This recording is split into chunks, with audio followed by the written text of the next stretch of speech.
The village in it with a map and a plan. No place too tiny for this determined man. Crossing the counties one by one, you'll see in every English corner a bit of history.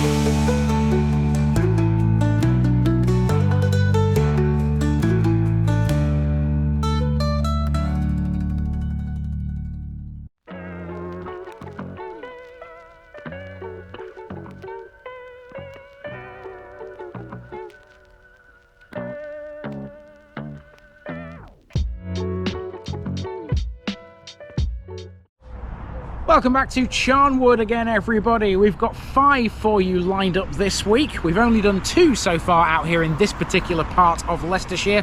We're going to have 7 by the time we hit Friday. Now, 4 of these 5 are going to be quite small ones, but they do have some interesting stories behind them, let me tell you. This one's no exception. This one has a church which has got a very strange truncated steeple which has a local legend attached to it. You can find it in the parish of Beeby.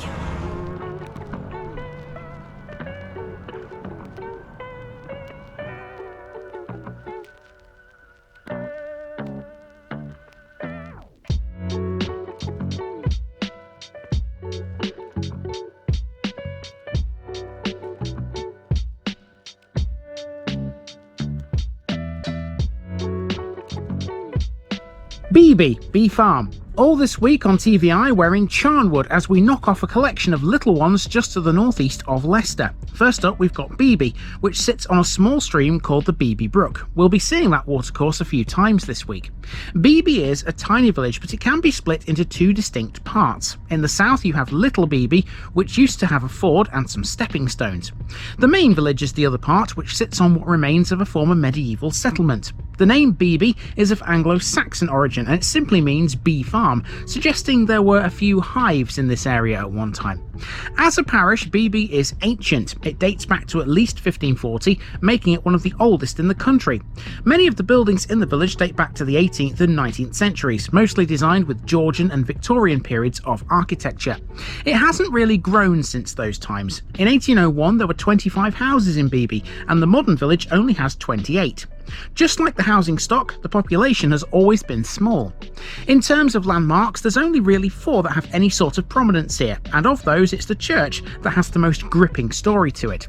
Sometimes known as the Beeby Tub, it's unfinished, and the reason behind that is, according to a local legend, due to a pair of arguing stonemasons. Beeby has a literary link. You can find a reference to it in the Sue Townsend novel Adrian Mole and the Weapons of Mass Destruction. In it, Beeby was the home of the Flowers family. Let's go for a walk and see if we can find them. So this is Beeby from 125 years ago, and it's pretty much the same today, barring a few minor changes here and there. The main area of habitation is, and has always been, this, a cluster of houses and farms around a church, forming the main Beeby village. It's a typical rural Leicestershire layout here. Running across the village is the Barkby Brook, splitting Beeby into 2 pieces. It also passes through Little Beeby to the south, which is the only other area of settlement. The rest of the parish consists of fields and pastoral land, meaning Beeby is very isolated. The neighbouring settlements are a fair distance away, the nearest being Hamilton Lea. Otherwise, Beeby can be reached easily from South Crowson, Barkby, Hungerton, Keam and Scraptoft, but that wasn't always the case. Let's start with the area known as Little Beeby, south of the main village. Here you can see the course of the Barkby Brook clearly, and according to this map, there were some stepping stones here at one time. They appear to not exist now, and neither does the ford shown here either. Instead, there's just a modern bridge. Let's see what it looks like today. Little Beeby is effectively just one house really, named Little Beeby Farmhouse or alternatively Lodge Farm. It's a 16th or early 17th century property that sits on a long lane that crosses the brook. It's Grade 2 listed and off limits to us, so we can only imagine what it looks like. The physical and historical development of Beeby has been strongly influenced by the local topography and its relative isolation. Beeby is situated within an established agricultural landscape which is mainly used for pastoral grazing. Until 1904 there was only one road that crossed the hamlet from east to west. It wasn't this one either, instead it was the Crowson Road. This one, which goes to Hungerton these days via Little Beeby, used to be a dead end for vehicles and was otherwise just a muddy track. Beeby now has a multitude of roads that lead the village in all directions, allowing a more direct link to Leicester, just a few miles away. It remains relatively isolated though, which has mitigated any sort of growth over the last 2 centuries. There are 28 houses in Beeby, just 3 more than there were in 1801. The village has several clusters of cottages, mixed with informal and open groupings of farmhouses and their associated buildings. These do give it a certain character and charm.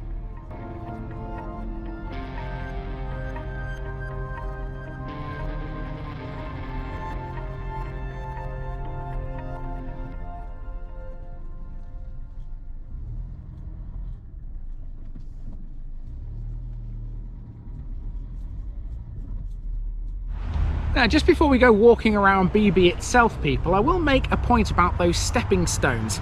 It's difficult to see sometimes on the map whether a landmark is there or not anymore, but those stepping stones are actually still there. Now, of course, we haven't been to see them, but I do know they're there because on the road from Little Beeby, there's a finger post which points you towards the beck, and it says on it, quite clearly, stepping stones. So, if you want to come and try and find those stepping stones yourself, you're more than welcome. And if you do, let me know. I'll put a picture of them up in the group or somewhere else on YouTube at some point. So let's go and explore Beeby now then. We're going to go and find what's called the Beeby Tub to begin with. So now we're in the main village and it's time for a walk. This won't be a long one. Effectively, Beeby is a nice little circle, all based around this central piece of land. There are 4 landmarks worth talking about here, and you can see them all on this map. They are the church, the Holy Well, the Manor House, and the Old Brewery. All Saints Church is easily Beeby's largest and most well-known landmark. It seats 100 people and stands almost all on its own, overlooking some parkland. It was built with orange ironstone in the 14th century, although the interior features a 13th century font decorated with carvings that date throughout the church's history. The church's slightly raised setting ensures that it's the focal point for views from all directions across the valley around Beeby. It's no longer used for services, as it's a redundant church now under the care of the church's Conservation Trust. Without a doubt, it's the tower here that's the thing that grabs your attention more than anything else. It was added to the building in the 15th century.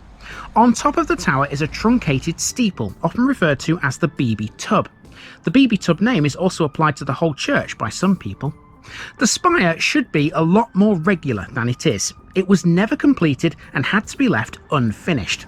Why was that, you ask? Well, nobody knows for sure, but there is a legend attached to it. The story goes that 2 stonemasons, brothers no less, were working together on it, and one day they started arguing. Their differences turned ugly and resulted in both of them falling off the tower to their deaths. After that, the spire was never finished. Instead, it was just simply capped. There's an old rhyme which tells the story of the legend. Here's how it goes. Beeby Tub without a pub, a church without a spire. 2 brothers fought and broke their backs, and so 'twas built no higher.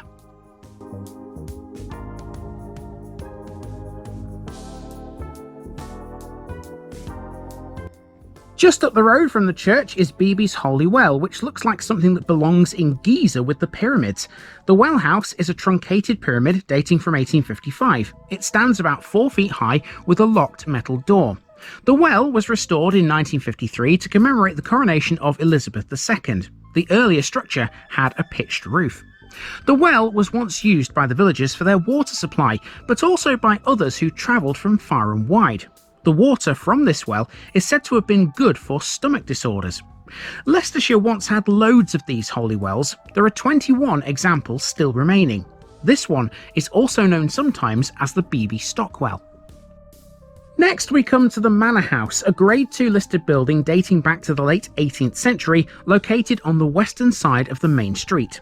Little is known of this house, but for sure this has been the chief building in Beeby for several centuries. Trade directories make mentions of a manor house in both 1881 and 1912, but they offer no descriptions. One can only imagine this is the house they're talking about.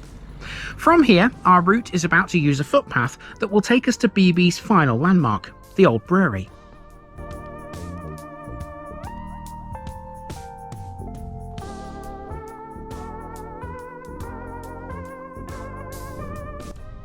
Occupationally, Beeby has always been about agriculture. This was a village of farmers and graziers, some of which were quite handy at making Stilton cheese. However, its manufacture in Beeby was short-lived. There was a Stilton cheese factory in Beeby, but it eventually moved to Hartington in Derbyshire due to an outbreak of foot and mouth disease. It was made in Beeby by a man called Thomas Nuttall, who appears in an 1864 trade directory as a farmer. By 1876, he'd also gained another occupation. He was a brewer. It was quite common for villages to have their own brewery, so this is not surprising. An 1888 OS map identifies the one in Beeby as the North Leicestershire Brewery. While the cottages next to it are still occupied today, the brewery itself is empty. It was taken over by Loughborough's Midland Brewery Company around the turn of the 20th century. Coincidentally, that's the same time as Beeby's Stilton Cheese Factory was moved away. The MBC itself ceased brewing at the end of World War I. Beeby continues to have an agricultural economy as there are still working farms within the place, but at the 2001 census, 89% of the local population were employed in service industries instead.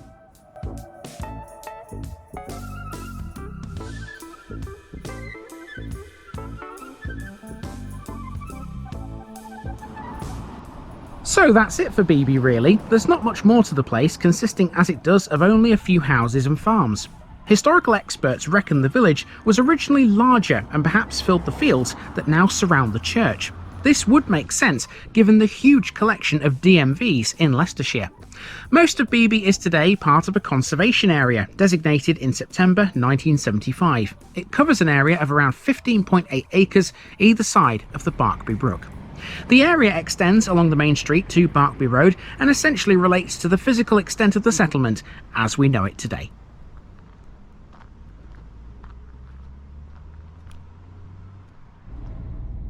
Our time in Beeby has come to a close and now we're heading south to get to the next one, although the next one isn't really a village. Instead, it's more like a suburb if anything. As Leicester has expanded outwards, eventually meeting the border with Charnwood, it's overspilt in a few places. This next parish is one such area, but it does have some history to it. See you there.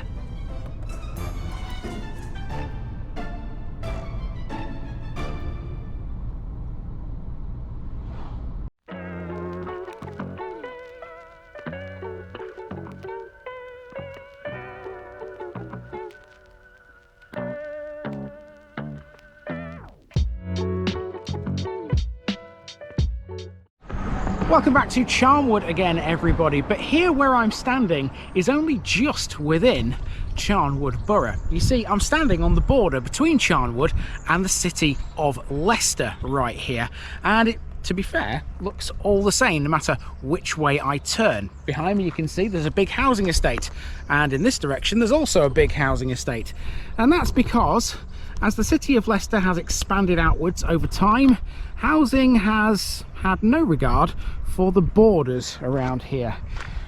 Basically, when it got to Charnwood, it just didn't stop. This is Hamilton Lea.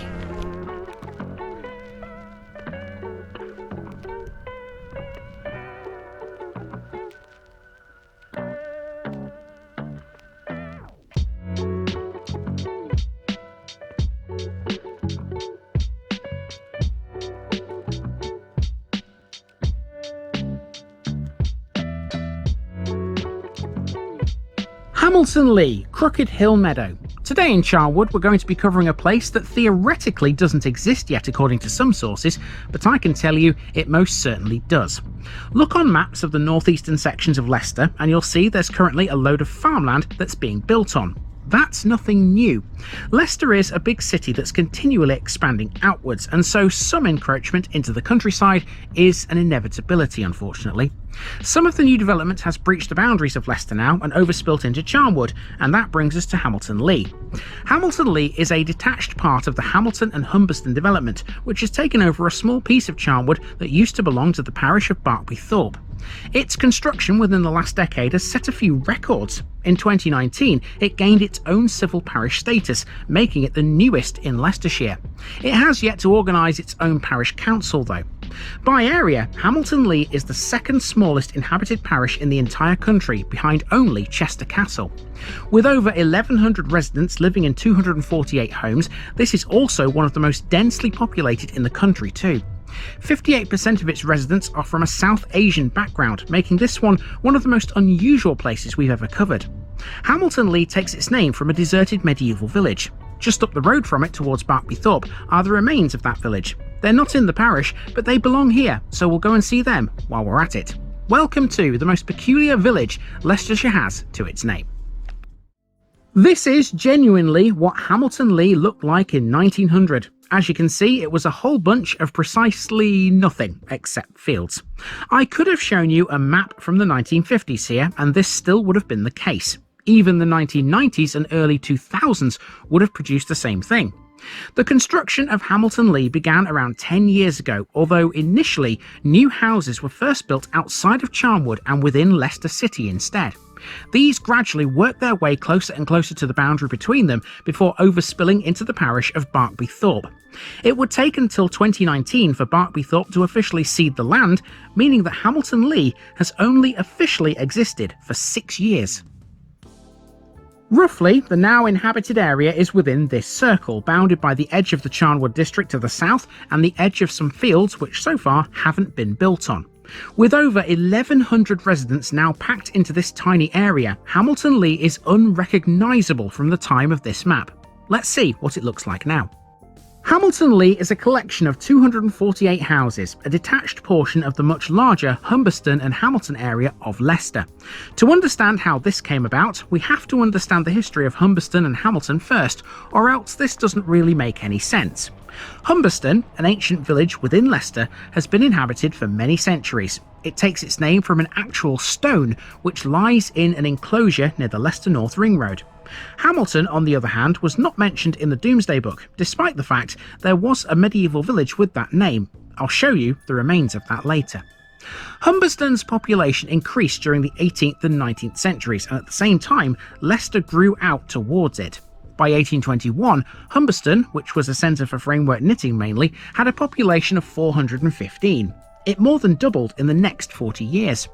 Many of the more modern houses in Humberston were built in the 1920s, on land that used to be part of the estate of Humberston Hall. This expansion was so great that it led to the village being annexed to the city of Leicester in 1935, and that's where it remains to this day. Further expansion led to things like the Netherhall estate being built by the City Council in the 1950s and 1960s, all the while expanding outwards towards where we are here. By the 1980s, the growth had continued to such an extent to the north and east that the old village of Humberston was far too far away to be considered the same place anymore. So then, the name Hamilton, which hadn't been used since that medieval village had been deserted, was revived for a brand new housing estate to the east of the A563 at Rushy Mead. That estate has not stopped being built ever since, gradually creeping ever closer to the Charnwood border. Eventually, it breached the boundary, giving us this area known today as Hamilton Lea. Initially, Hamilton Lea was simply just part of Barkby Thorpe, and in its infancy, its stats and admin figures were just included with that parish. That changed in 2019 when Hamilton Lea broke away from Barkby Thorpe and formed its own civil parish with its own boundaries. As of 2024 though, Hamilton Lea has still not established a formal parish council and instead holds an annual parish meeting, which all registered electors can attend. At just under 10 square kilometres or 3.74 square miles, Hamilton Lea is now the second smallest inhabited civil parish in the United Kingdom after Chester Castle. It has just over 1,100 residents, the majority of which are from a South Asian background. There are also a high number from other ethnic minorities. As a result, Hinduism is the most practiced religion in Hamilton Lea, with 33% of the population identifying as such. Muslims and Sikhs also make up a high percentage. Hamilton Lea is a very open plan area, much like the rest of the Hamilton estate over the Leicester border. It has several open spaces and at least 4 small parks. There are water features here, including 3 small ponds or balancing lagoons, typical of new build estates across the country. There are no shops here, it's literally all housing. That said though, Hamilton Lea does have access to a range of facilities within half an hour's walking distance, all within the Leicester city boundary. They include Hamilton's Tesco Extra store and a range of other shops at the Hamilton Shopping Centre to the northwest. There are 2 schools close by called Keam Lodge and Nether Hall, and close to the Tesco is Gateway College. There are no religious buildings here, but the Gurdwara Sahib is also not far away.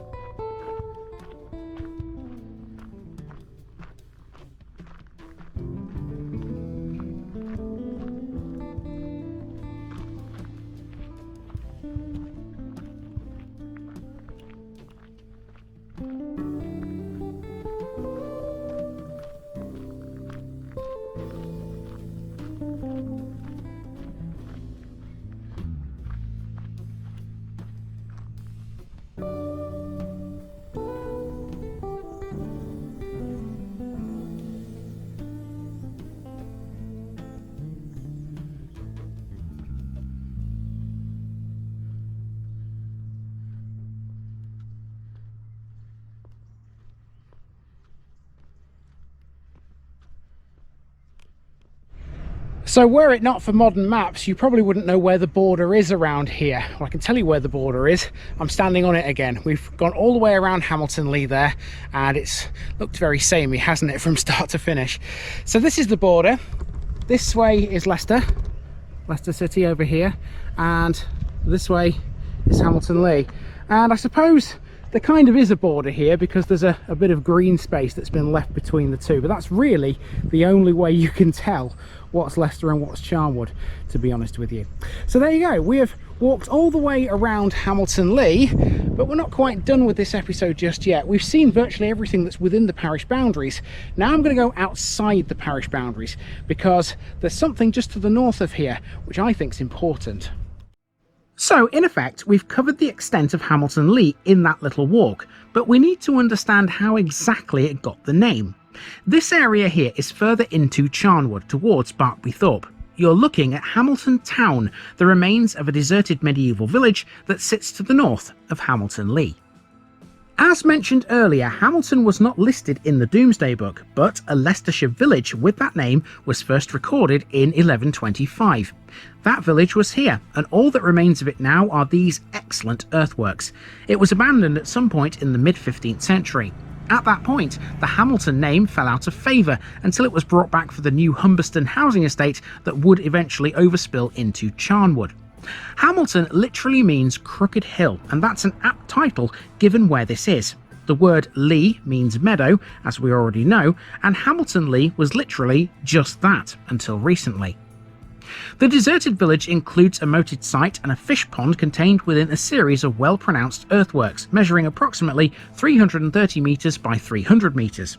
The northern boundary is defined by the Melton Brook, whilst on the other sides the boundaries are clearly defined by a bank 1.5 metres high.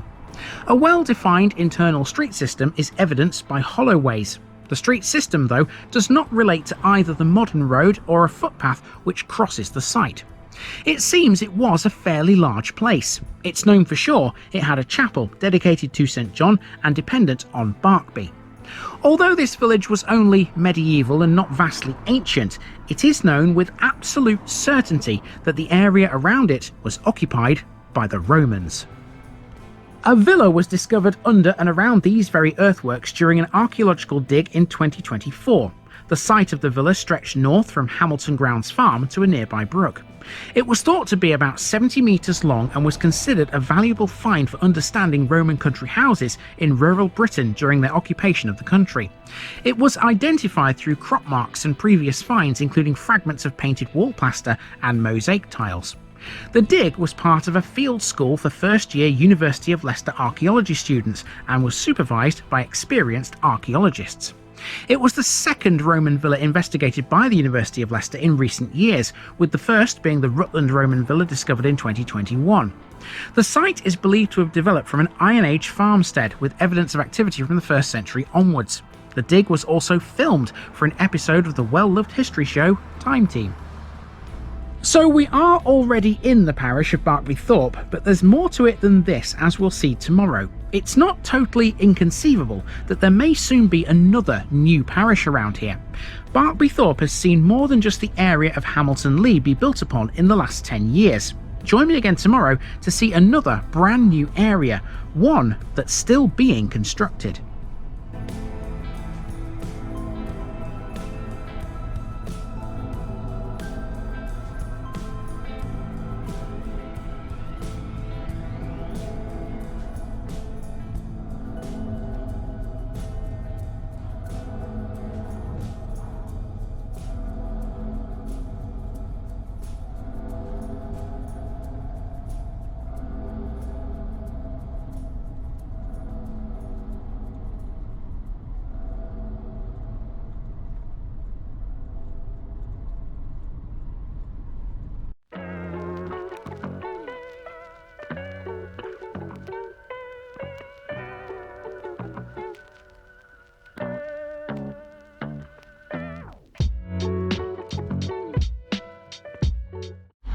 Welcome back to Charnwood again, everybody. Now, if there ever was a tight, narrow little village, I think this will probably win the award for one of the tightest. This road, it might look quite wide on the camera, but trust me, it's not that wide at all. It's going to be quite interesting trying to walk around this one because there aren't any footpaths, so I'm going to have to watch my step. This is Barkby Thorpe.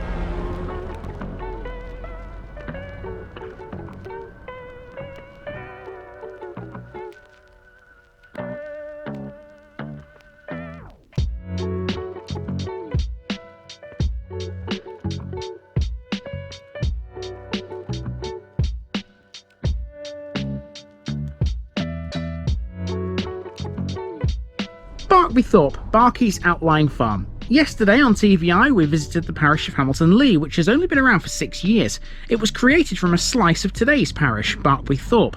Hamilton Lea isn't the only area of new development here. As Leicester continues to grow to the north and east, the land belonging to places like Barkby Thorpe is gradually getting smaller.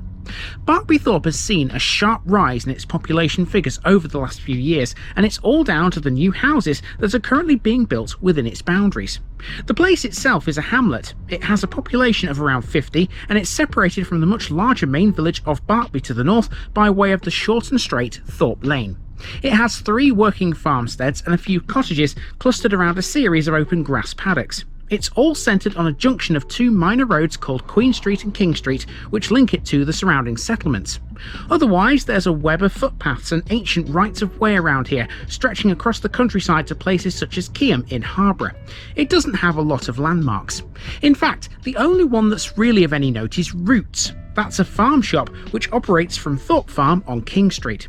So in short, Barkby Thorpe is the sort of place that often gets driven through and barely stopped in. It has no pub, shop or school and is reliant on Barkby itself for things like that.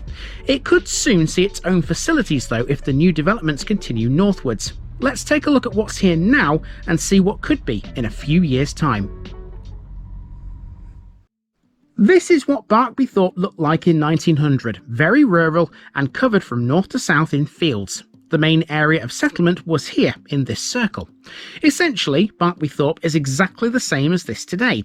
It still has the same main cluster centred around the junction where King Street heads off southwards.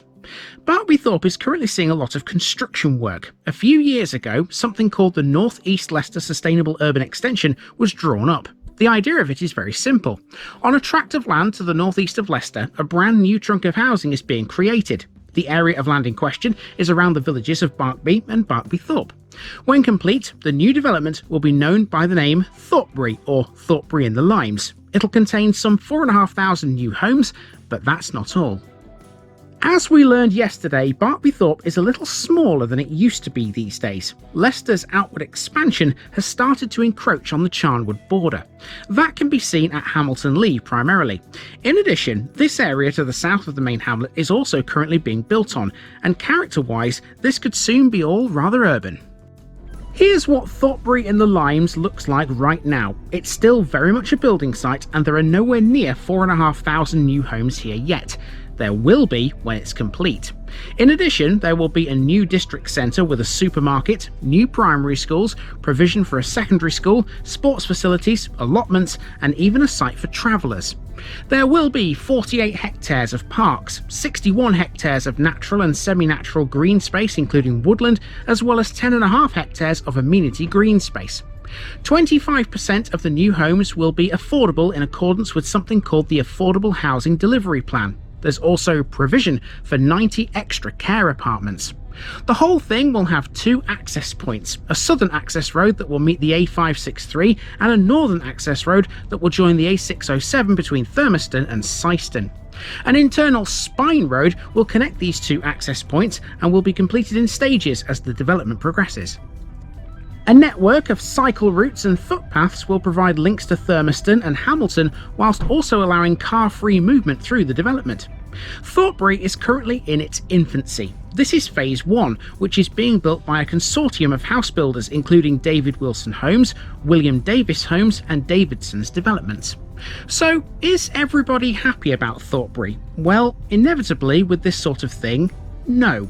The biggest concern is the increase in traffic it will bring, and it's not just Barkby folk that are concerned. There was a complaint lodged by residents of Quenibra further north. It voiced concerns over access to the new village. One such way to do so will be through Quenibra itself. As we already know, the crossroads in Quenibra is a very busy area, and the last thing it needs is more traffic. People have also raised the issue of infrastructure and pressure on things like healthcare facilities. They're all valid points, and it remains to be seen what will happen when this is finished. Regardless, Thorpe-Barkby is set to be one of the biggest house building operations Charnwood has seen for a number of years, and it's going to transform this area into something vastly different.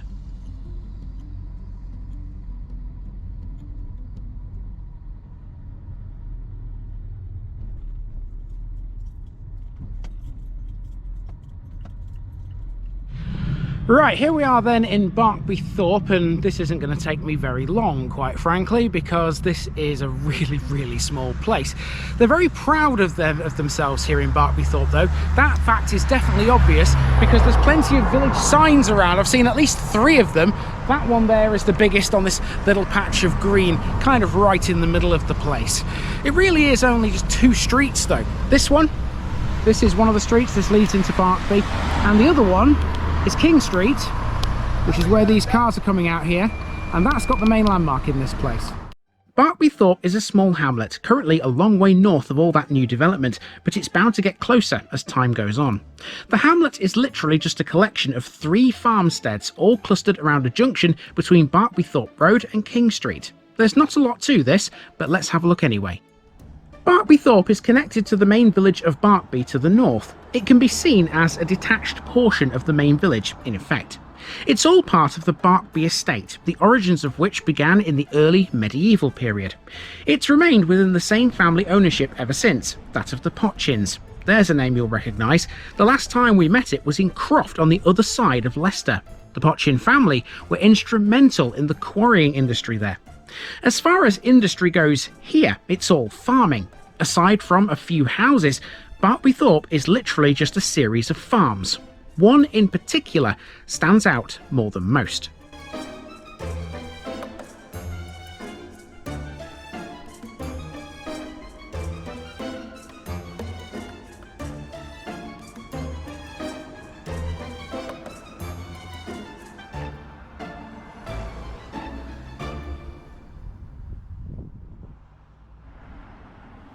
This is Thorpe Farm on King Street. For almost 20 years, this has been attracting people to it thanks to its excellent farm shop, Roots.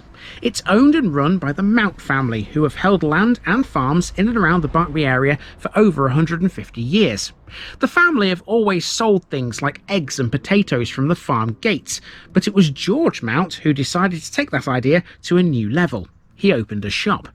His decision was very fruitful. Roots opened its doors in October 2008, selling vegetables, meat, ready meals and frozen delights, as well as animal feed in its dedicated feed shed. Just 5 years later, Roots had become so popular that it was able to add a little coffee shop, and more people began to flock to it. On the farm these days, you can find animals like goats and alpacas, which are always a winner with kids. The Mount family have expanded since the shop opened. Anyone that walks through the doors at Roots is instantly part of that family too. No matter how much the farm changes though, the Mounts have always had a very successful enterprise here. Farmers through and through, they're happiest in a tractor or in a field, even in the bad weather.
Folks, that's really all there is to Barkby Thorpe. This area is undergoing a massive change, and in 10 years this will look vastly different to how it does now.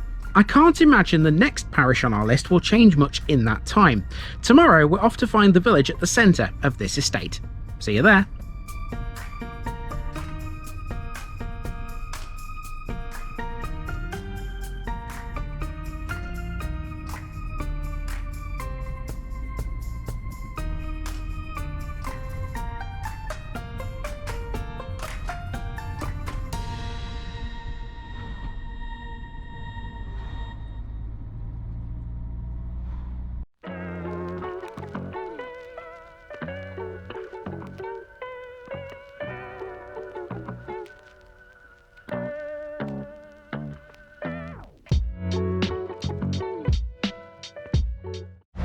Welcome back to Charnwood again, everybody. Now, yesterday we saw the village of Barkby Thorpe, and this is its near neighbour, its namesake neighbour as well, and it's much bigger and much busier as well.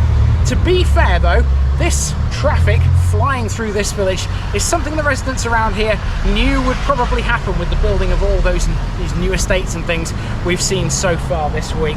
It's still a lovely village though, despite the fact it's probably a bit more noisier than it was in previous years. This is Barkby.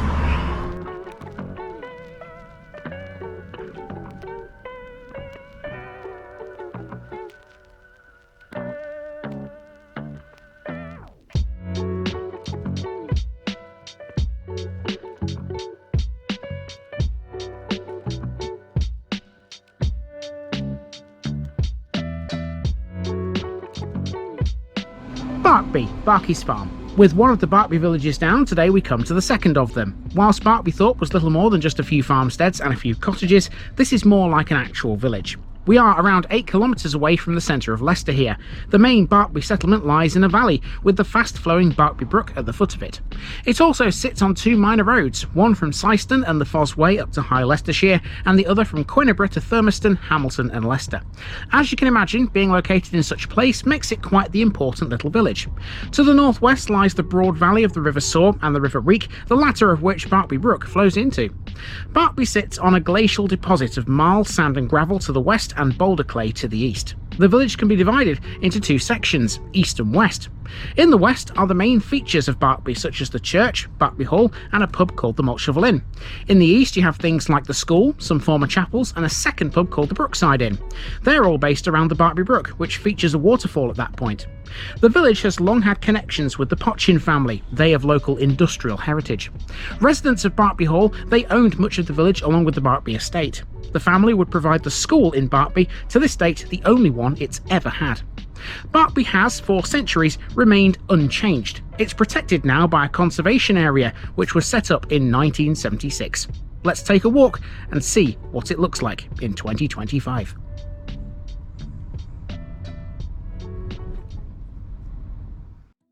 The village of Barkby has changed very little over the last 125 years. In fact, you could go back even further and it would still look like it did here in 1900. As you can see from this map, Barkby is split into two areas with a huge parkland taking over the middle bit between them.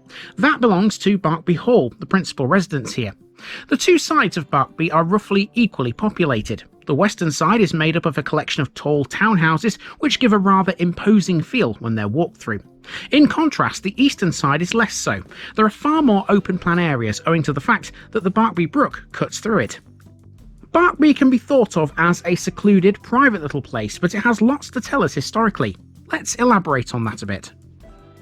After parking in the western side of the village on Quenebra Road, this is the area we'll be looking at first. It contains the church and Barkby Hall, which sit next to each other. Neither have altered since these days. We'll also check out this inn, which is still in business. It doesn't have a name here, but it really should. It's a little bit famous. Let's get started with the Church of St Mary, which is one of the oldest buildings in Barkby, dating back to the 13th and 14th centuries. It sits on the site of an older place of worship. The chancel of the church is believed to be the oldest part here, built in 1225.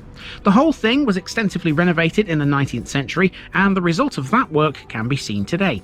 St Mary's was given a Grade 1 listing in 1966. It has a tall and spacious nave with wide aisles. The tower was built in 4 stages and is made of different types of stone. The bell chamber holds 6 bells and it's lit by 2 traceried windows. In the north aisle are several memorial plaques commemorating members of the Potchin family of the hall next door.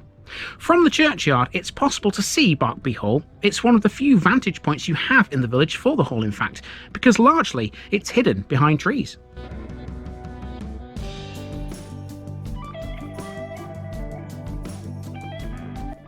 The current Barkby Hall was built in 1807 to a design by William Wyatt. It sits on the site of a previous Jacobean building.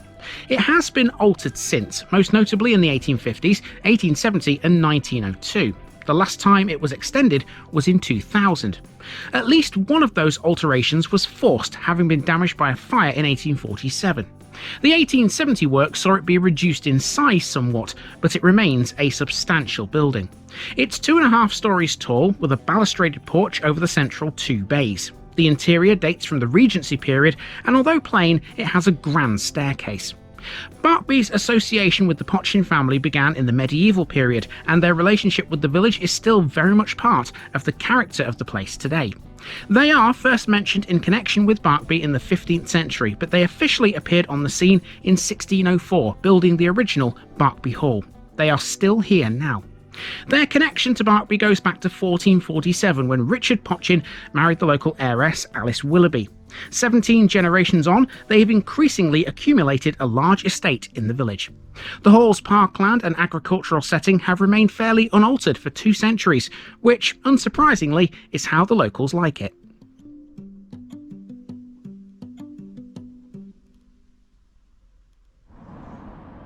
Next we come to the Malt Shovel Inn, which is a very interesting pub. This could be one of the oldest pubs in the country if records are to be believed. Here's why. In the 13th century, Merton College, one of those associated with Oxford University, began their own long connection with Barkby. They would purchase Manor Farm in 1271. As part of that purchase, they also ended up owning the Malt Shovel Inn, so say the records from that time. That would suggest that at least part of this pub is 750 years old. It wouldn't have been a pub back then, or at least not the sort of establishment we'd normally associate with the term. It likely had another use, maybe for something agricultural or similar. Merton College still owned this property until 1963, when they sold it to the landlord. As a pub, this is also a bit famous. The Malt Shovel was one of the last pubs in the county to brew its own beer, although the last brew was in December 1956. It featured in an article in the Leicester Evening Mail in 1955, which described how landlord Harry Oswin was still undertaking a brew every 3 weeks.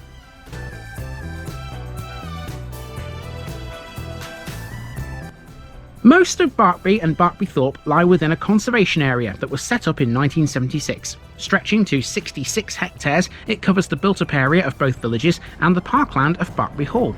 That parkland is responsible for splitting Barkby up into 2 distinct pieces, east and west. This western half of the village is all centred on Main Street. You can describe this area as a tightly enclosed, long, linear space.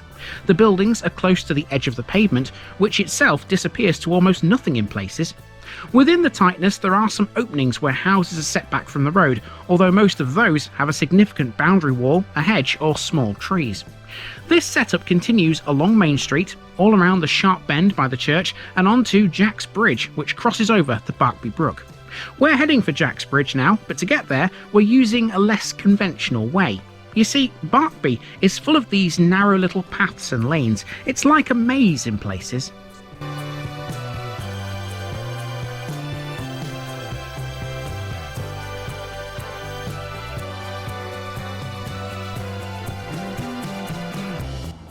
So this is Jack's Bridge, which crosses the Barkby Brook, providing the only road link between the two sides of the village. The name Jack's Bridge stems from the early years of the 20th century. It's named after John Newton, who was the village roadman or lengthsman. A lengthsman's job was fairly simple. All he did was look after the road by performing a series of small maintenance tasks within a specific area, often being employed by a parish or a town council. This was stuff like cleaning vegetation, maintaining signs, clearing drains, and even snow clearance and gritting in the winter.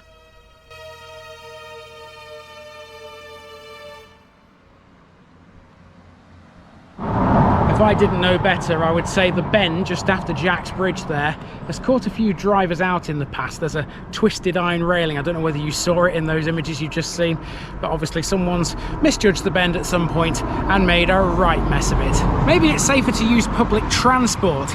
Well, in Barkby there isn't really any public transport at all, but that's what I thought until I saw this. Here's a bus stop, and it says there's a new service started this year which runs to and from Melton Mowbray, provided by Fox Connects, an on-demand bookable bus service for journeys to and from Melton.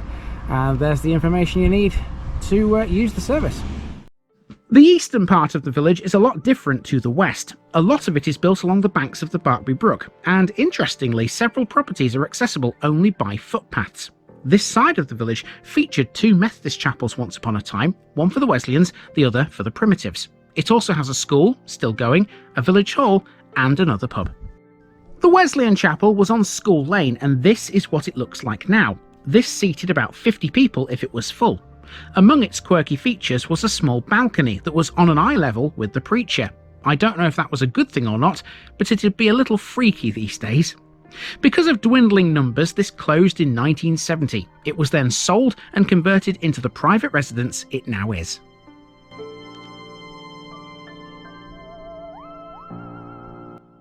This is Barkby's former Primitive Methodist Chapel, and it was built in 1886. Today it's a private house, otherwise known as Number 18 Brookside. It cost £200 to build, and it initially had seating for 120. A decline in attendances in the 1920s saw the chapel be closed and sold off, and it was then converted into a grocery shop and living accommodation. In turn, that closed in the 1960s and was converted into the private house it is now. So now we've reached Barkby's other inn, the Brookside. This is so named because the Barkby Brook flows literally right past it. It might not be as historically loaded as the malt shovel, but this one has been here since the 18th century, serving the locals. It consists of a small traditional public bar and a slightly larger lounge bar with a dining room annex. Out the back is a partially covered paved patio area. After many years in brewery ownership under the likes of Incoop, Burton Wood and Marston's, the Brookside is now an independent free house, and it became well known for its Indian food. Its rather secluded location has proved a little challenging for people who have tried to find it down the years. So much so that many years ago, former proprietors placed ads in the Leicester Mercury issuing a challenge for consumers to find this pub. In the days before refrigeration, barrels of beer were cooled in the Barkby Brook. They were laid in the running water along a stone trough, which is still in situ to this day. A commemorative plaque is visible from a footbridge over the brook close by, confirming that fact. It simply reads, "A short run of specially shaped stones down the centre of the brook bed. Beer barrels from the Brookside Inn were rolled onto the stones to cool. In use until the early 1900s.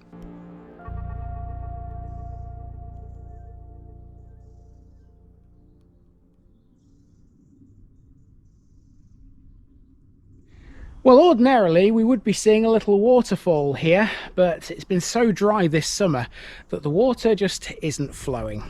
Here's the waterfall. You can see there it would usually come over there and into the splash pool at the bottom. Barkby Village Hall can seat up to 120 people in its spacious main room, and it has a second smaller room that can hold 30. Located on the Beeby Road, it describes itself as small but very active. Its main purpose is to serve the village community. It's often hired out for private functions too. Until 2010, the village hall had an educational use as well, and to understand why, we have to take a look at Potchin School next door. Given the involvement of the Potchin family in Barkby, it should come as no surprise to learn that they provided many facilities for their estate workers. Among them was this school. Built in 1869 and later expanded in 1894, this is the Potchin School, the only one that Barkby has ever had to its name. It's still going strong. It hasn't always occupied this building though. The Potchin School can trace its history back to the late 1700s when William Potchin lived at the hall. He was a Member of Parliament at the time. Later, the family provided the present school buildings and owned them until the implementation of the 1944 Education Act. At that point, the family gifted them to the Education Authority, marking a transition in the school's governance. In the 1700s, the Potchin School initially provided education for the infant poor of Barkby, with William Potchin providing a schoolmaster. It could cater for just 10 children back then. Eventually, it expanded to include everyone.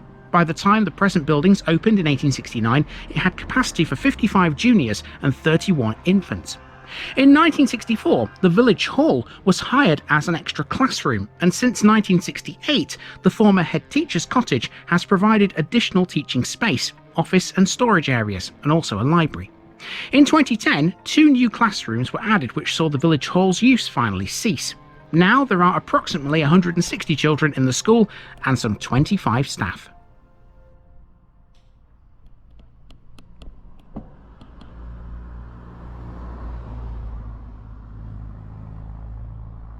That school's actually bigger than you think. I concentrated on one particular building there, didn't I? I didn't realise that it goes all the way to the end of the road here. These buildings are also part of the school, as is that one there behind this one. It's quite a big school actually. So yeah, that's the school here in Barkby. So let's go past School Lane and head for the cricket club next. To get back to the western side of Barkby, we have to cross Jack's Bridge again, but before we do, we have to make a mention of this area. On the map, as you can see, this area is depicted as part of Barkby Hall's parkland. That's not the case anymore. So what's become of that piece of parkland now? Well, here's your answer. This is now a cricket ground and it's used by Barkby United Cricket Club, who were formed in 1850, or there or thereabouts. They field multiple Saturday and Sunday teams, a midweek T20 team, and junior sides ranging from the under-10s to the under-19s. They are also Club Mark accredited, a recognition of their commitment to junior cricket development. A key figure in the club's history was Baz Sharp, who founded the junior section, established Sunday cricket, and served as chairman for many years. Sharp was known as a true club man, demonstrating a deep commitment to Barkby United throughout his involvement. The Kirks, one of the major farming families around here, have also been heavily involved with Barkby's cricketing fortunes. In 2023, Barkby United had a great run in the National Village Cup, reaching the quarter-finals, where they narrowly lost out to eventual winners Milford Hall.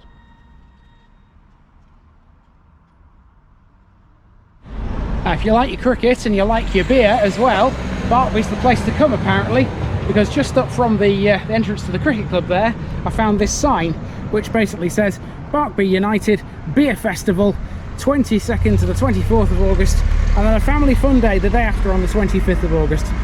So yeah, if you like your cricket and your beer, Barkby's where it's at, people. Barkby is where it's at. So given Barkby's somewhat strange shape, I've had to do this one in kind of a figure of 8.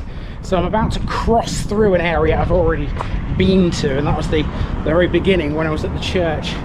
So here's the road after Jack's Bridge. The church is on the right hand side here. Another tight bend, as you can see. And we need to go past that phone box over there and past Barkby Forge, which is this building on the right hand side here. Now, when I was walking from the church to go down to the Mulcherville and Main Street, I noticed something on the wall of the forge and I thought, oh, I'll save that one later when I come back. So I'll show you what it is. So let's get a bit closer to it. As you can see, it's not this. That's to do with Appleton Interiors, who are based within the forge apparently these days. Past the parish notice board. I haven't got any cards on me at the moment, so I can't leave one at the moment. But this is what I was talking about, this mosaic, which was created for Oak Apple Day in 2010. That's quite pretty, that, isn't it? And with the sun shining as it is right now, it's glinting a bit in the sunlight. Beautiful. Let's go to the corner. There you go, this is how I know it's Barkby Forge. And then we go round this bend towards Queniborough. We're on Queniborough Road. We have one final area to take a look at, and it concerns the Queniborough Road, not far from the church where we began. There are two things of note here. One of them is this area, and the other is roughly where this 216 is. One is a garden centre, the other is a cemetery. This is Church View Nursery on the Queniborough Road. It's a fabulous little place for all you green-fingered folk, but it's also become a bit of a haven for food lovers too in recent times. 5 years ago, Church View saw the launch of Global Pantry in the garden of the nursery. It's every food lover's dream. The menu offers takeaway breakfast cobs and a full English, as well as a selection of lighter bites. It was even given some positive reviews by the Leicester Mercury. Our last stop is literally where we began, almost. We're in Barkby Cemetery. I didn't find out a lot about this, so we'll just enjoy the peace and quiet it allows you for a few minutes.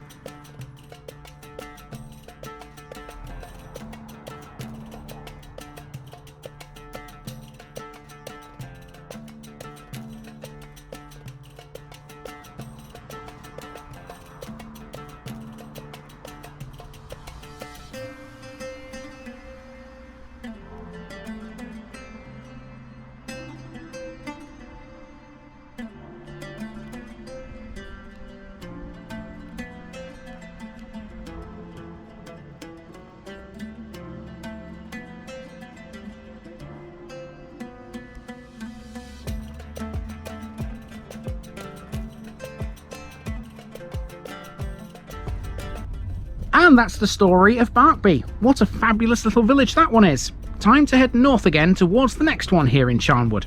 Tomorrow's episode will take us to a village that simply did not exist before the 1960s, or at least not in the form it currently does. Legend has it, it stands on a network of underground tunnels.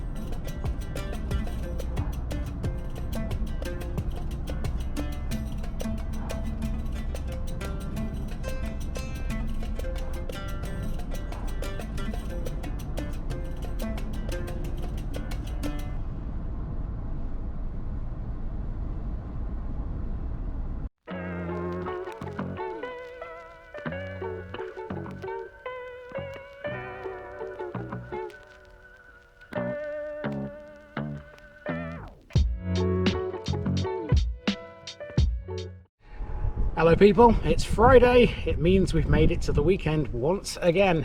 Welcome back to Charnwood for the fifth and final time this week, and I've saved this week's marquee episode for Friday because I think you'll enjoy this one.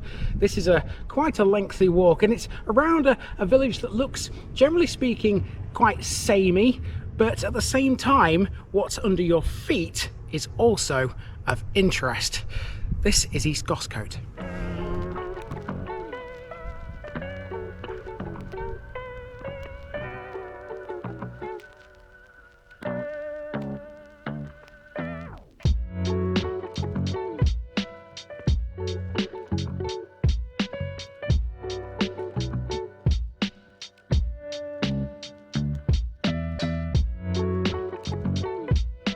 East Goscote, East Geese Cottages. It's Friday people, and that means we're in our last village of the working week. Today we've left behind the new developments on the northeastern fringes of Leicester, and we've come to a place that's been here a little longer. Since the 1960s, Leicestershire has had a village called East Goscote, just to the north of Queniborough and not far away from the A46. Before World War II, East Goscote simply did not exist. It was built after the war, and so it doesn't have a great deal of ancient history. The area it covers was all fields less than 100 years ago. However, ironically, it was the onset of World War II that would lead to East Goscote's very existence. You see, during the time of conflict across Europe, the UK government needed a series of supply depots for the army.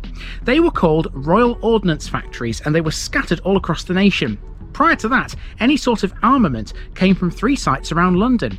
They were the Royal Gunpowder Factory at Waltham Abbey in Essex, the Royal Small Arms Factory at Enfield, and the Royal Arsenal in Woolwich, the latter of which, incidentally, gave its name to Arsenal Football Club. Just before World War II, though, things were different. The emerging threat of aerial bombing prompted the government to consider dispersing its ordnance factories around the country, instead of having them all clustered in one area in the south. One such factory was built in Leicestershire, and it was known as No. 10 Royal Ordnance Factory, or Queniborough Depot, named after the nearest village at the time. Today, the site of that depot is East Goscote Village. Let's have a look at it. East Goscote is one of the newest villages in Leicestershire. It was built in the 1960s, and as such it does not appear on this map from 1900. As you can see, it's all fields. However, between 1900 and 1960, there was most definitely something here before the modern village came along. It's all to do with World War II. Normally, when we say things like that, we find ourselves dealing with an old RAF base, but that's not what East Goscote stands on. Instead, we're dealing with a former Royal Ordnance Factory built to supply the military for use in the war. After being decommissioned some 14 years after the war eventually ended, the land was sold off and turned into East Goscote. Its wartime past, though, has left some rather obvious scars on the landscape. It would be so easy to describe East Goscote as bland and boring simply because so much of it looks the same. Nonetheless, it has 2 distinct areas to discuss, west and east. This is the west as it was in 1900. The railway line you can see here marks the edge of the village today. On the other side of it, it's a golf course. On the village side of the railway, there's a huge playing field, and it contains literally the largest clues as to East Goscote's wartime past. We start our walk on a street called Greenswood, heading due west towards that playing field. Between here and there, it's all residential, as is much of the village. Let's use this opportunity then to fill in a bit of background about the Royal Ordnance Factory that predated anything in the modern East Goscote village.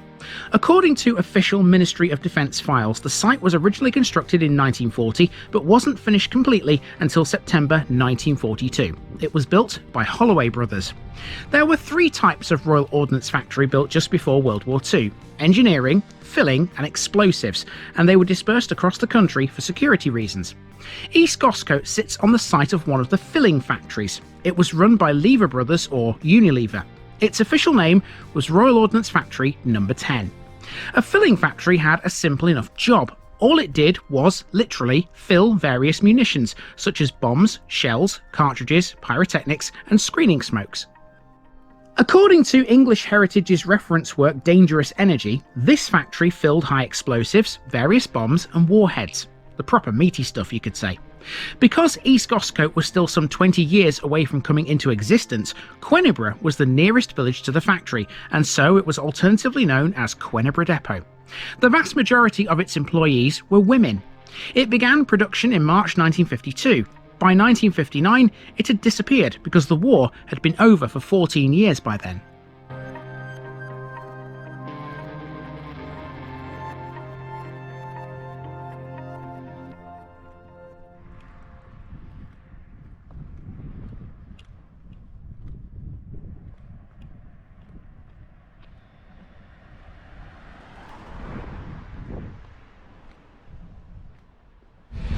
So you would perhaps be forgiven for thinking that East Goscote is kind of a place that looks all the same. It's all housing, apart from one little area where all the facilities and amenities are, which we'll come to in a bit.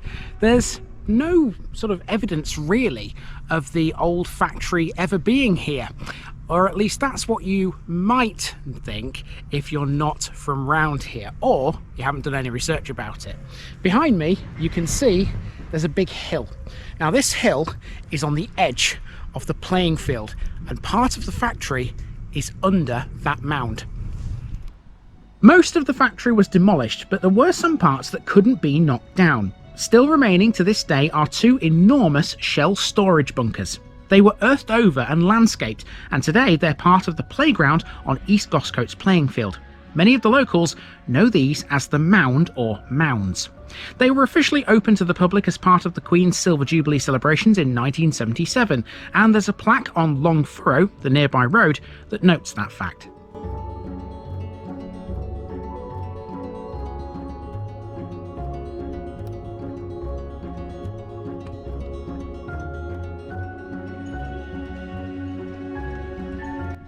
East Goscote's playing field is otherwise enormous. The main sport played on it is football, usually by East Goscote Juniors.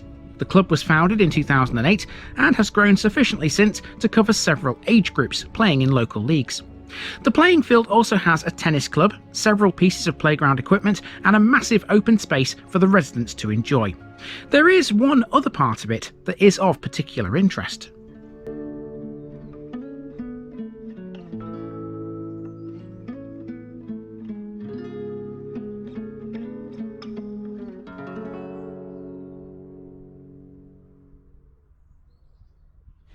Okay, so from the other side of the playing field, you can definitely see the mounds now, can't you? Can you pick them out in the distance over there? You can see there's a raised bit at the back of the playing field there, and that is where those storage bunkers, sheds I suppose you could call them, are earthed over and inaccessible now to the general public, of course. Now, those mounds are not the only things which remain from the days of the factory, actually. There is something else if you know where to go. If you walk across the playing field, you can see you run into an area of mainly trees. Now, the locals know this as the dog walk, and this has a connection to the railway line which runs along the edge of the playing fields. In addition to the mounds where the shell storage bunkers are, the far western corner of the playing fields are also related to the former factory. Queniborough Depot was served by the railway which runs along the edge of the playing fields today. There were sidings which connected the factory to the line. When the depot was decommissioned, the sidings fell out of use, since there was no longer a factory to serve here. As such, it's been allowed to rewild itself. Today, it's known as the dog walk. It's largely left unmanaged, meaning it's naturally revegetated, creating a mosaic of pioneer and early colonising species, succession species, and scrubs. Rabbits regularly excavate new burrows, whilst dog walkers and other visitors to the site often disturb the ground. Both things help to maintain the wildlife interest of the site.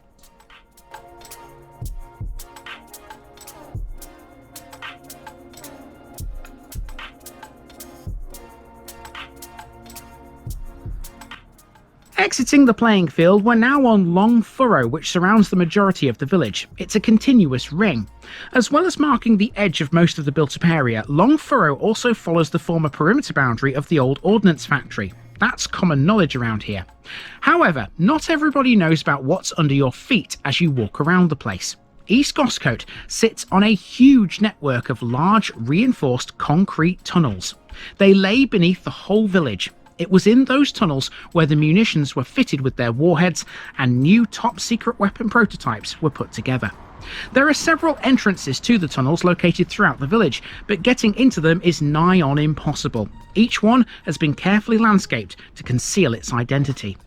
Until the mid-1970s, when the village was still being built, both entrances to the mound were still open and often visited by local children. They too have now been concealed. According to Charnwood Borough Council, the tunnels and the chambers within them are still in excellent condition, and get this, the electricity still works too. A map of the tunnel layout used to be held in the library at Reek Valley Community College in Syston. That's now been misplaced to keep the tunnels hidden. The whole structure and the stories it could tell are surely worthy of a television documentary. Wouldn't it be awesome and fascinating to explore what's down there?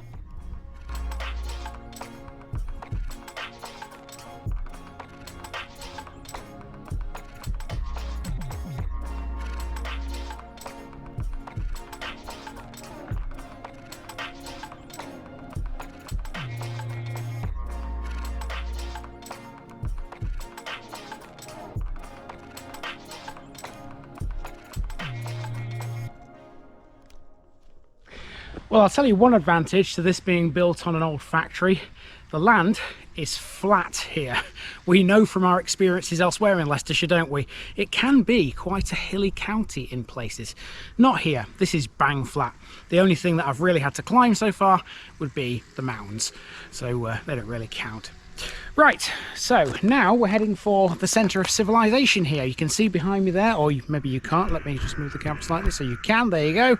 You can see there's a sign there pointing us towards the library, the school and the church. And that's just 3 of the things East Goscote has to its name. Back to the map again, and we've now moved ourselves to the eastern section of the village, which looked pretty much the same as the west did in 1900. These days, the east has the vast majority of the village's main facilities. They're all clustered together in one area. It's got a church, a school, several shops, and a pub. It's also got a library, so let's start there. Earlier this year, the library put on a fantastic exhibition about the history of East Goscote. It was put together by local historian and resident Rod Axon. It was titled Bombs and Roses because originally part of the village was the site of a rose nursery. Axon's exhibition was the culmination of a huge amount of research in the National Archives, and it included several wartime and 1960s aerial photographs.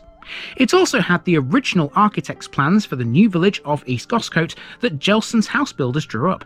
In all, his work took up 7 years of his life.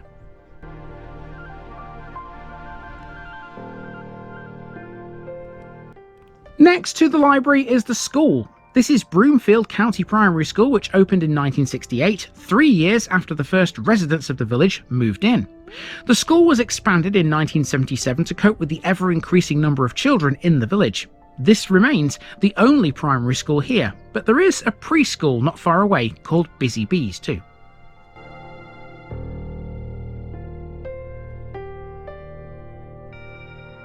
Continuing back towards Longfurrow, next we have the village hall.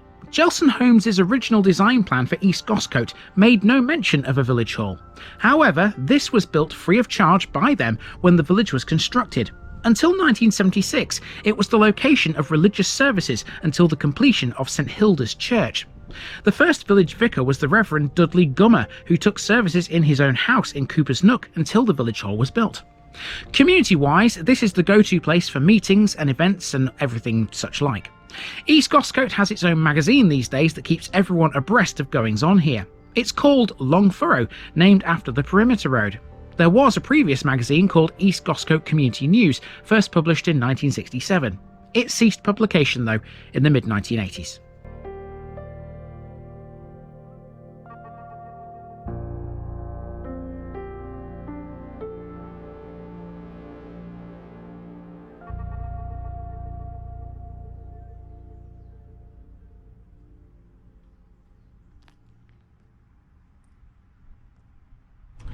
Well, to say this is quite a big village, it's really quiet. You know, as you walk around these sort of residential streets and then into the village centre, it doesn't really get any noisier, to be honest with you. Even the traffic that's coming past along Longfurrow and some of these other sort of side streets, it's not all that noisy. So it's quite peaceful and quite delightful, to be honest with you. It seems to be a very desirable place to live here in Leicestershire. This here is Goscote Garage, or alternatively Goscote Services. It's a repair garage and a car dealership, which a village of this size certainly warrants. It's a vital asset to the place. Speaking of vital assets, here's the Plough. This is the only pub in East Goscote, and even though it's only been here since the 1960s, it's seen a few name changes. This pub was built along with the surrounding village, the local shopping centre and the car park it all sits astride. It opened as the Greek Plough at first, with an appropriately themed interior. It subsequently became the Plough before in 2008 converting to Sims Bar and Restaurant. It reverted to the Plough in 2018 following a major refurbishment by Enterprise Inns. It now comprises a large open plan interior in 2 distinct parts, a lounge and a dining area on the left and a bar area on the right. The number 5 bus to Leicester stops outside it. We've got so used to seeing ancient churches on this channel that St Hilda's Church looks a little odd. It recently celebrated its 50th anniversary. To celebrate it, members of St Hilda's created a beautiful knitted floral arch to welcome visitors to the church on the day. St Hilda's started as a church plant, a worshipping community built out of the bright red bricks of the new housing development. Before this was built, when Dudley Gummer was the vicar, he and his wife Jane visited every household as they became occupied in the 1960s. Many people remember having their children baptised in his living room, a very unusual thing to happen these days, but of course there was no church here until 1976. 5 decades later, some of the same people who used to see Reverend Gummer riding his bike through the streets of East Goscote still live in the village and worship at St Hilda's.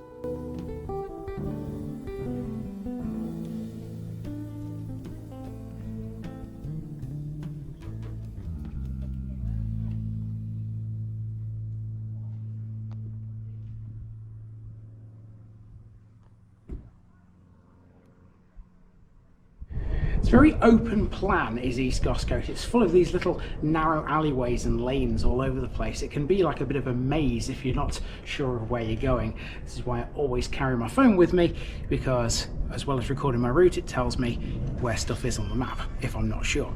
Anyway, down one of these lanes you come to this junction here, which doesn't look like much, but if you were to turn left here, you'd be right in the heart of the shopping area.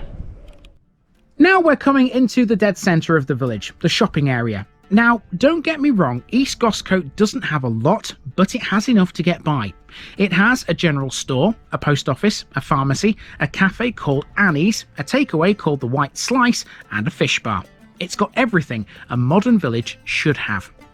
So from this point, it's a case of making our way back to the beginning, but we still have a few things to add. I think the biggest thing we still have to address is the name East Goscote. Where did that come from if this is a new village?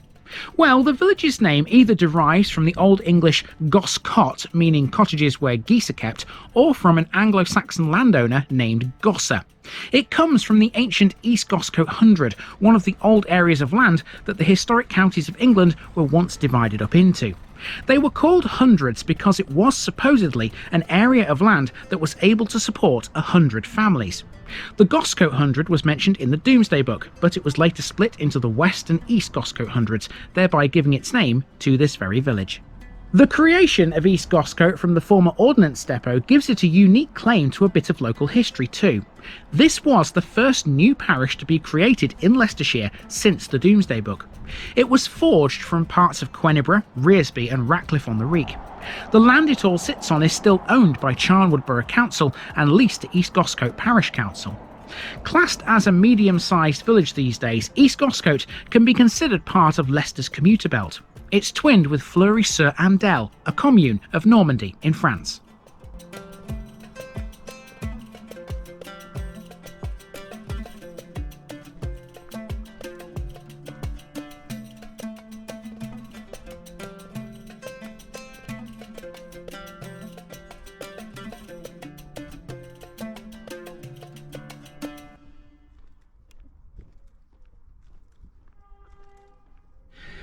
Okay, so we've made it back to Greenswood. We are all the way around East Goscote, and I've thoroughly enjoyed that, quite frankly. It's been one of the best routes I've done so far in Leicestershire, in my humble opinion. So, before we leave this one behind, we still have one area to cover, and that is the bit of East Goscote that's over the railway line. Our last task here in East Goscote is to check out the golf club on the other side of the railway line. A quick word for the railway too, by the way. At present, there's no railway station at East Goscote, but supposedly a brand new one is going to be built very soon. That's according to Charnwood Council. As for the golf club, it goes by the name of Beadle's Lake. This club and its surroundings have undergone several transitions to become the beautiful course that it is today. The clubhouse overlooks a magnificent 38-acre lake, which is of course Beadle's Lake. In the 1950s, it was owned by Thomas Beadle, hence the name. The land was later sold to Gelson Homes in the 1960s for sand and gravel excavation, followed by landfill. Things changed again in 1987. It was at the Gelson Centenary Golf Day in that year that talk began of the possibilities of a golf course on the site. David Tucker, a local golf course architect, was keen to develop a golf course, as was Robert Jelly, managing director of Gelson's. Tucker had already designed a number of golf courses, including locally Lingdale, Oadby and Six Hills, but in East Goscote he would really excel thanks to his experience. You see, Tucker was the man behind many northern golf courses on coalboard landfill sites, which wasn't too dissimilar to what was here before Beadle's Lake. As you can imagine, the alliance between a building company with excellent knowledge of drainage and construction and an architect with vision and design flair soon came into its own. Hundreds of trees were planted and some innovative construction ideas were used. Ash was used as the root zone for the greens. This was against all advice on green construction at the time, but Jelsons organised experiments and showed it to be good growing matter with excellent drainage. The use of this material is the reason why Beadle's Lake never has to use temporary greens, not even in the depths of winter. The course opened in 1993 and now hosts around 35,000 rounds per year with a membership of around 500. The course is constantly improving, now offering a stiff challenge for the most accomplished golfer. In addition to the 18-hole course, it has the Little Owl, a par 3 course that opened in May 2014. The excellent clubhouse has since been extended twice to accommodate demand. The new function room can seat 150 to dinner and overlooks the beautiful lake to boot. The lounge bar was modernised in 2011 and offers a relaxed and family-friendly atmosphere, with quality menus and ales available 7 days a week.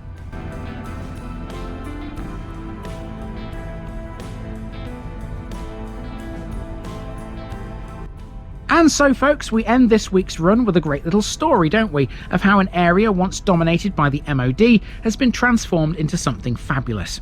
East Goscote truly is a wonderful village, still bearing the scars of its wartime past, but able to exist cohesively in today's modern world. Join me again for more Charnwood very soon.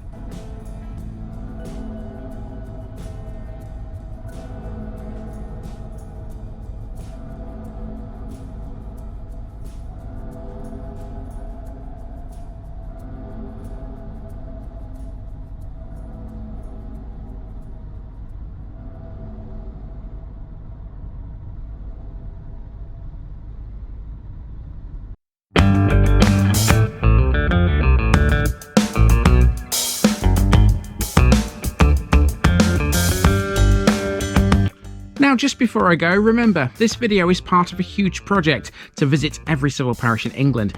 That's more than 10,000. These routes are pre-planned, and due to time constraints, I can't cover every detail or walk down every street. Please don't complain if this video missed something out. I pronounce names how I choose to.